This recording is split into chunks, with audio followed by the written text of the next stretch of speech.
Então vamos dar uma olhadinha aqui nos exercícios sobre circuito com geradores. Então eu peguei lá da internet uma figura aqui que tem pilhas, né? Mas tem pilhas desenhadas de maneira assim, né? De desenho, né? Não esquemática. Tá? E o que é importante? Importante que você tem provas que trazem os desenhos dessa maneira. E aí você precisa interpretar, logicamente, esses desenhos.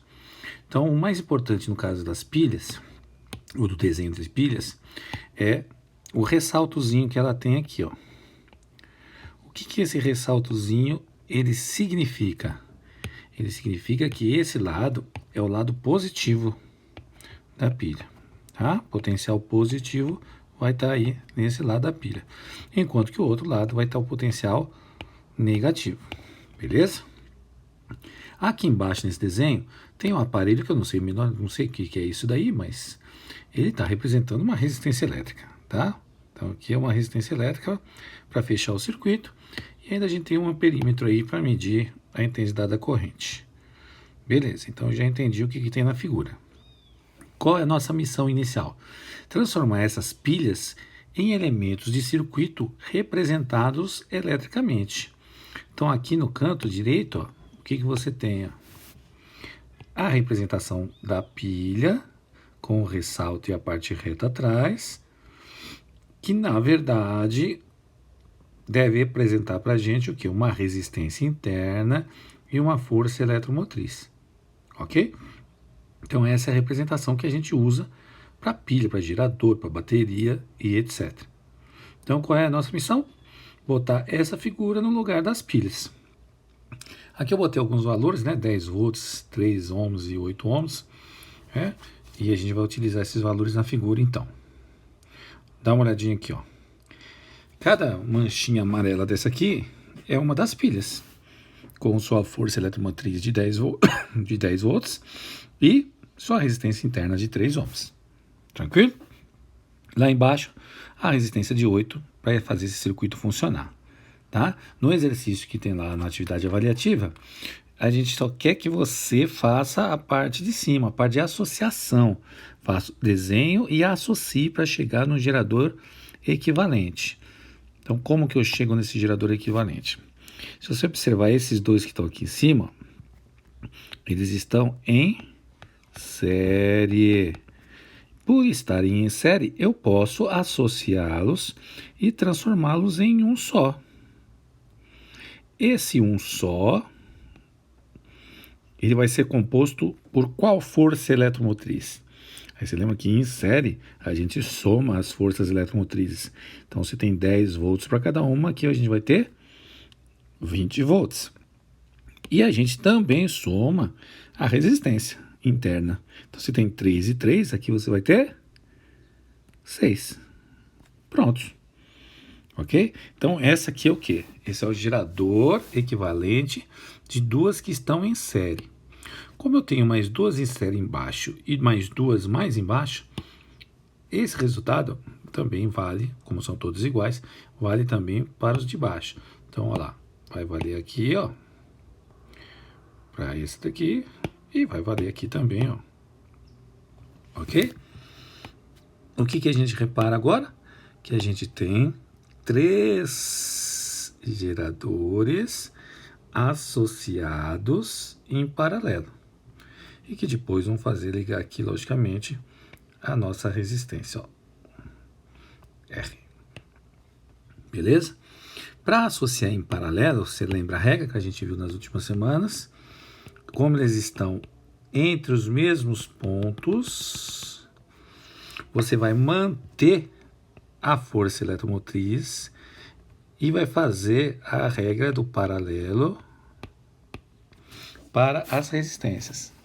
Então a gente vai cair nesse gerador equivalente. É isso que eu quero que vocês façam na primeira questão. Me deem o gerador equivalente da situação apresentada ali. Beleza? Então ele está assim, ó. Então quanto vai ser a força eletromotriz? Ela continua sendo 20 volts. E quanto vai ser a resistência?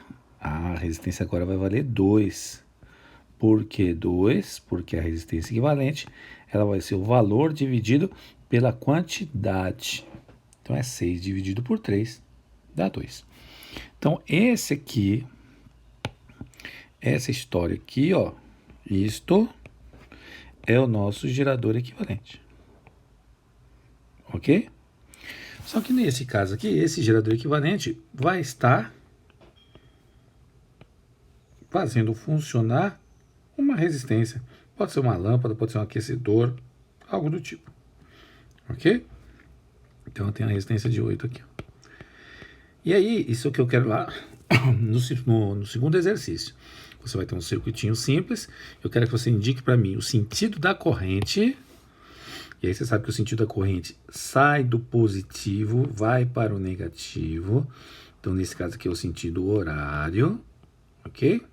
Faz isto. Né? Segue o sentido do campo elétrico. E a intensidade, ela pode ser calculada pela lei de Ohm. U sobre a resistência equivalente. O que é U sobre a resistência equivalente? É a voltagem total que você tem lá à disposição e a resistência equivalente de todo o circuito, inclusive do gerador. Isso é um jeito de escrever. Mas na aula passada, por exemplo, a gente usou isso aqui que eu chamei lá de lei de Pauli, que é isso, ó. Somatória das forças eletromotrizes sobre somatória das resistências. E ainda tem mais um outro jeito, que aparece também nos livros, que é esse aqui, ó. E sobre Rzão mais Rzinho. É esse jeito que a gente vai usar aqui hoje. Beleza? Depois eu vou mostrar de onde sai isso para vocês. Então, olha só. O que eu preciso lá? Ver qual o valor da força eletromotriz no circuito. Total, 20. Esse Rzão mais Rzinho, ele é, na verdade, a resistência do circuito que vai funcionar, mais a resistência interna. Então, é 8 mais 2. Isso vai dar 20 por 10, dá 2 amperes. Com esses 2 amperes, você consegue determinar um monte de coisa. Você consegue determinar a diferença de potencial entre pontos. Você consegue determinar potência dissipada, potência total, potência útil, potência dissipada internamente, tudo. Ok? Só que aqui hoje a gente não vai se preocupar com potência, não. A gente só vai entender um pouquinho aqui sobre a diferença de potencial. Tá? Os polos da pilha podem ser representados por esses 2 pontos aqui, ó. São os polos da pilha. Aquela resistência é interna, ela faz parte da pilha. Então, os polos da pilha são esses 2 pontos. Tá? Quando se pede a DDP nos polos do gerador, ou seja, da pilha, ou da bateria, você vai lá na equação do gerador. U igual a E menos R vezes I. E aí você vai ver o seguinte, que a diferença de potencial que vai ser oferecida para o circuito, ela é, nesse caso, 20 menos o que se perde internamente, que é o valor da resistência vezes o valor da corrente. Então, aqui vai estar dando 16 volts. Então, aquela pilha que está lá, ela não está oferecendo 20 volts. Ela gera 20 volts, mas vai estar oferecendo para o circuito 16 volts. Tranquilo? Muito bem. Outra ideia importante aqui é essa aqui, ó. Esses 2 pontos, que são os pontos que aquela resistência vai estar sujeito, né? A diferença de potencial desses 2 pontos. Se você observar, eles são equivalentes aos pontos do polo da pilha, ó, AA, BB. O que isso quer dizer? Que esses 16 volts que eu calculei também servem para a resistência. E eu vou mostrar a verdade aqui, ó. DDP na resistência, ela é dada por U, R vezes I. U, R é 8, I é 2. Opa, 2 vezes 8, 16 volts. Deu a mesma coisa. E tem que dar a mesma coisa. Por quê? Porque a resistência está entre os pontos A e B. E o gerador também está entre os pontos A e B. Então, o que a pilha está gerando para o circuito, logicamente, o circuito vai estar recebendo. Beleza? Muito bem. Agora, eu vou mostrar que essa expressãozinha que a gente usou hoje aqui, ó, ela provém deste fato, de que o que o gerador gera para o circuito recebe. Então, vamos lá? Vem comigo aqui, ó.